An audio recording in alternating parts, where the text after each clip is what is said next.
ओम शांति।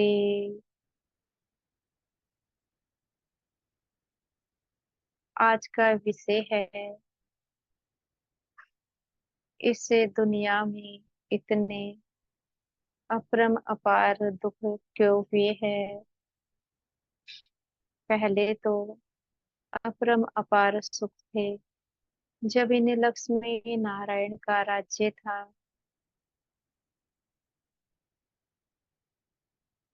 तो इस समय की जो दुनिया है, इस दुनिया में कितने दुख है।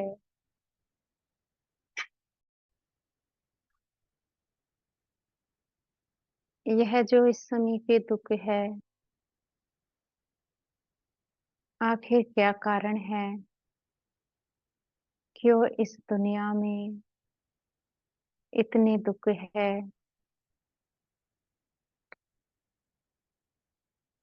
इस समय के मनुष्य कह देते हैं कि दुख और सुख भगवान देता है।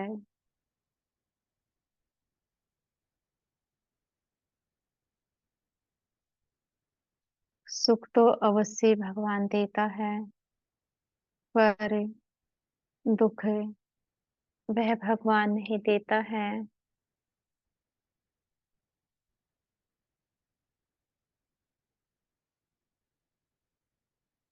इस समय देखा जाए तो इस संसार में दुखों के पहाड़ है। ऐसी ऐसी घटनाएं हो जाती है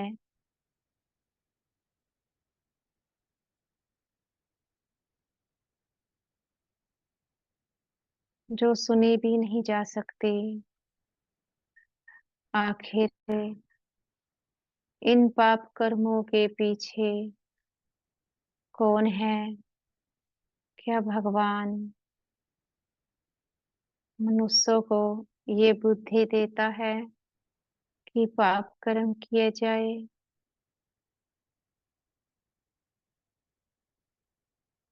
क्या भगवान इतना निर्दयी है कि अपने बच्चों से पाप कर्म कराएगा?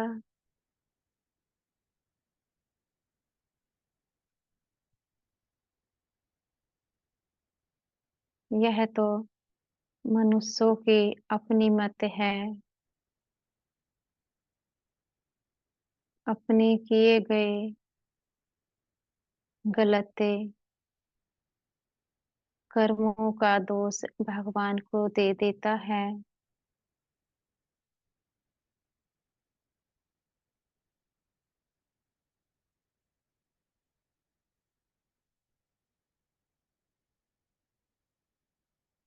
जितने भी अपराध इस दुनिया में होते हैं, उन अपराधों का जिम्मेवार है तो मनुष्य ही। बुराइयों के अधीन होकर के मनुष्य बुरे कर्म करते हैं।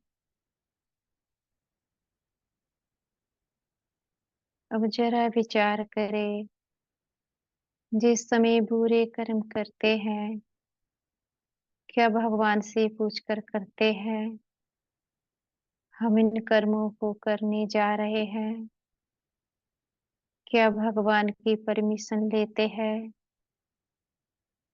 इन कर्मों को किया जाए कि नहीं किया जाए? अचानक से ही अपराध कर लेते हैं, तो इसमें भगवान का दोष कहाँ से हुआ?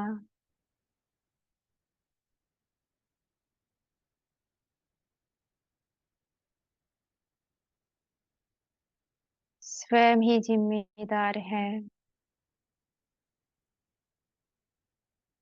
अपने बनाए गए गलत कर्मों में। मनुष्य स्वयं फंस चुका है रावण के जंजीरों में।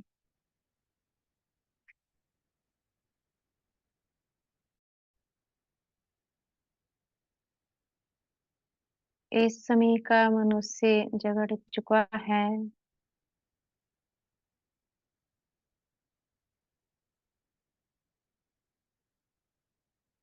कभी ऐसा भी समय था जहाँ पर दुःख नहीं होते थे तथा सुख था।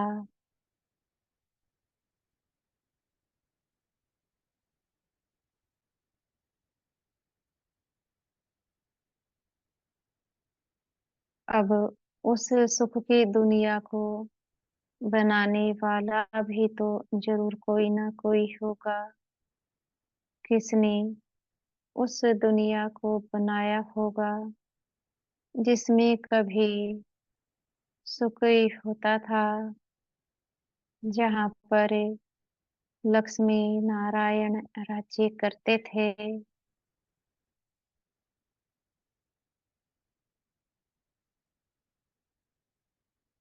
तो ज़रूर कोई ने उस दुनिया को बनाया होगा,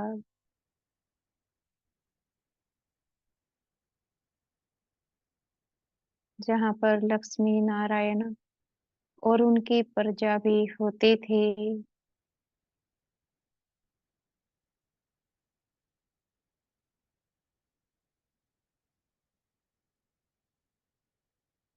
अगर लक्ष्मी नारायण स्वयं ही उस दुनिया को बनाते, तो क्या कोई भगवान ऐसा कर सकता है कि स्वयं तो राजा ही करे और अपने बच्चों को प्रजापद के लिए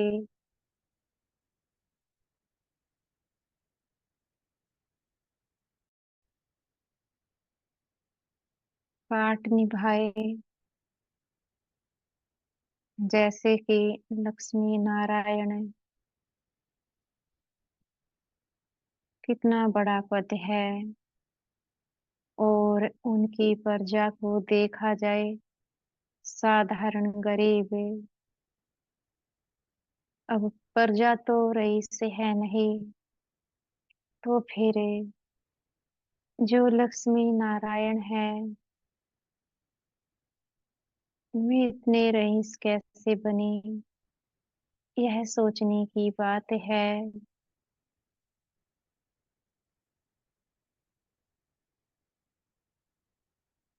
तो जरूर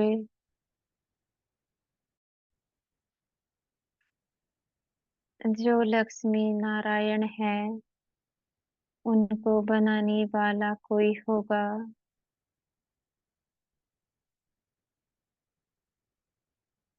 वह कौन हो सकता है?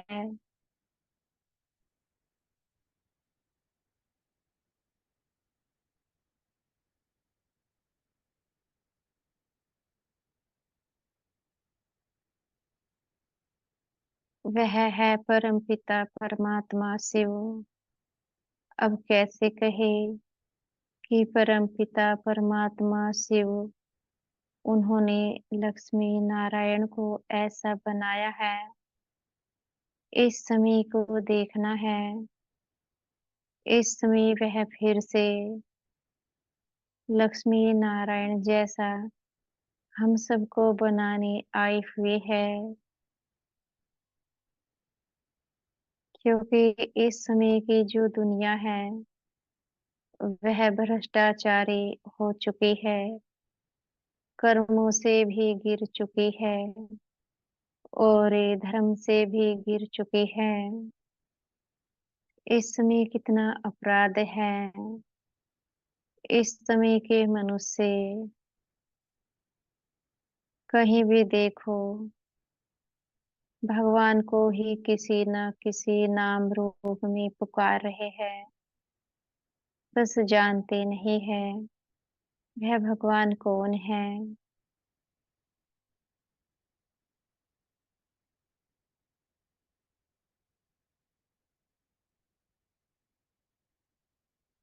इसलिए इस समय परमपिता परमात्मा शिव इस धरा पर आए हुए हैं और गीता ज्ञान के द्वारा स्वयं का परिवर्तन कैसे करना है यह शिक्षा देते हैं।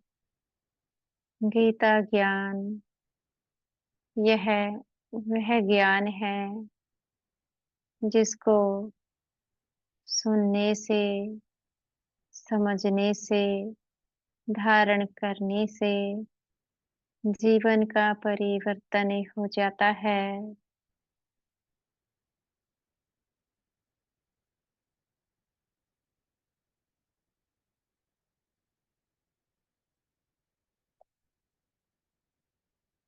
यह जो गीता ज्ञान है,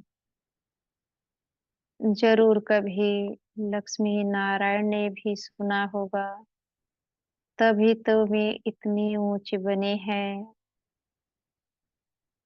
जब वे इस ज्ञान को सुनकर इतने ऊंचे बन सकते हैं, तो क्या हम इस ज्ञान को सुनकर उनके समान नहीं बन सकते? बिल्कुल बन सकते हैं। मुख्य है इस ज्ञान को सुनना, समझना और जीवन में धारण करना।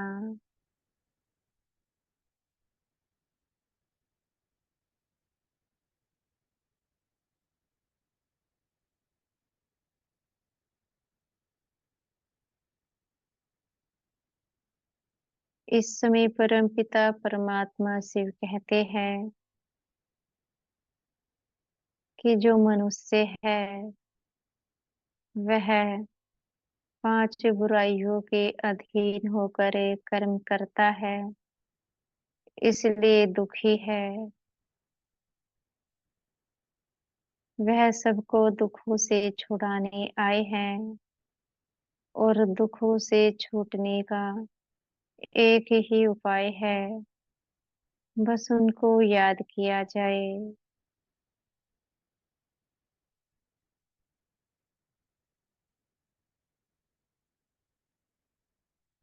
जितना उनको याद करते हैं, अपने किए गए पाप कर्म भस्म होते जाते हैं। याद करने से समझ बढ़ती है।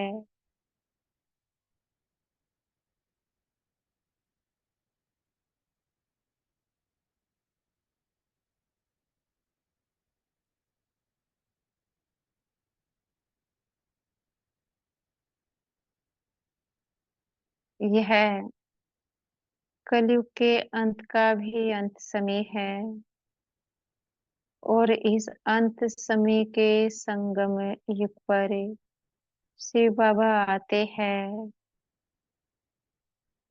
सतयुग की स्थापना कराने। अब कैसे सतयुग की स्थापना हो सकती है? क्या कहने मात्र से सतयुग आ जाएगा? नहीं, सतयुग तो लाना पड़ता है। सतयुग में जाने के लिए पहले स्वयं के विचारों को परिवर्तन करना होता है। जो पुराने विचार है, उनके कारण ही तो आज विश्व दुखी है। उन विचारों को छोड़ना है, नए विचारों को धारण करना है।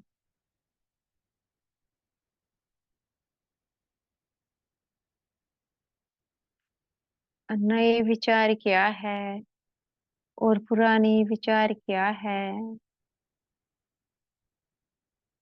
पहले पुराने विचारों पर दृष्टि डालते हैं। स्वयं को शरीर समझना, आत्मा को भूलना, यह पुराना विचार है। जब आत्मा को भूल जाते हैं, अपने को शरीर समझ लेते हैं, इसको देह भान कहते हैं। अर्थात शरीर का भान, अपने को शरीर समझना। जब आत्मा अपनी चैतन्य शक्तियों को भूल जाती है, अपने को शरीर समझने लगते हैं, फिर आत्मा से पाप कर्म होने लगते हैं।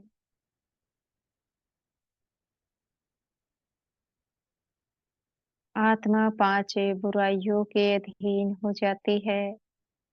वे पांच बुराई है: काम, क्रोध, लोभ, मोह, अहंकार।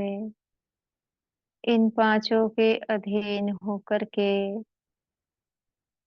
गलत कर्म करने लगती है, जिसके चलते दिन प्रतिदिन इस सारे विश्व में अपराध बढ़ते जाते हैं।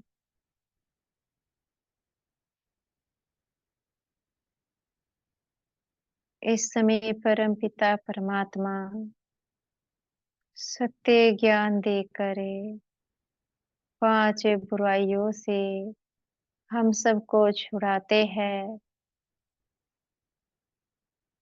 ये पांच बुराई है: काम, क्रोध, लोभ, मोह, अहंकार। और सबसे महत्वपूर्ण आत्मा का ज्ञान देते हैं कि हम सब आत्माएं हैं। इस साकारी दुनिया में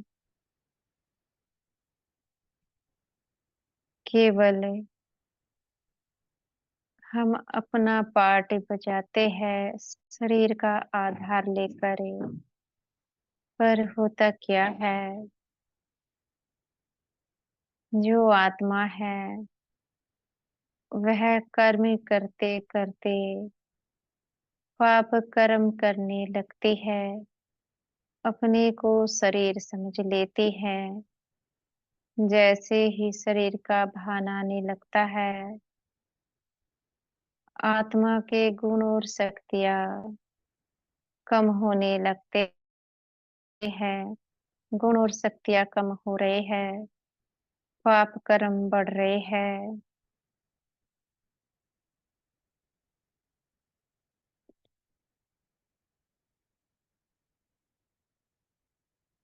इस प्रकार से ये पाप कर्म बढ़ने लगते हैं। परम पिता परमात्मा शिव कहते हैं, तुम अपने को आत्मा समझो। आत्मा समझने से ही तुम्हारे पाप कर्म कम होने लगते हैं। क्योंकि जब तक आत्मा ही नहीं समझेंगे तो पाप कर्म कम कैसे हो सकते हैं। इसलिए अपने को आत्मा समझो। आत्मा समझने से पांच बुराइयों का अंत ही हो जाता है। ये जो पांच बुराई है, इनको ही रावण माया कहा जाता है।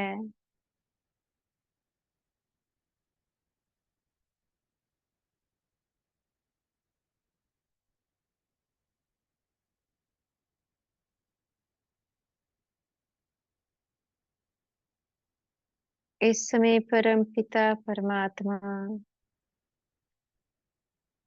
सहज राजयोग के द्वारा इन पांच बुराइयों को खत्म कैसे करना है, यह शिक्षा देते हैं। बड़ा ही सहज है।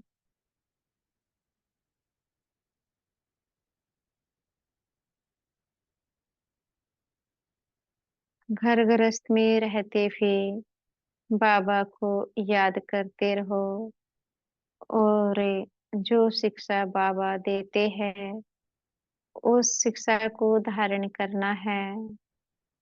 अगर पहले से ही यज्ञ से जुड़े हैं तो फिर तो आसान है शिक्षा को धारण करना। अगर नहीं जुड़े हैं तो एक बार आकर के सेंटर्स पर समझना है आखिर वह ज्ञान किस प्रकार का है जिससे जीवन का परिवर्तन होता है। बगैर आए तो समझ ही नहीं सकते हैं।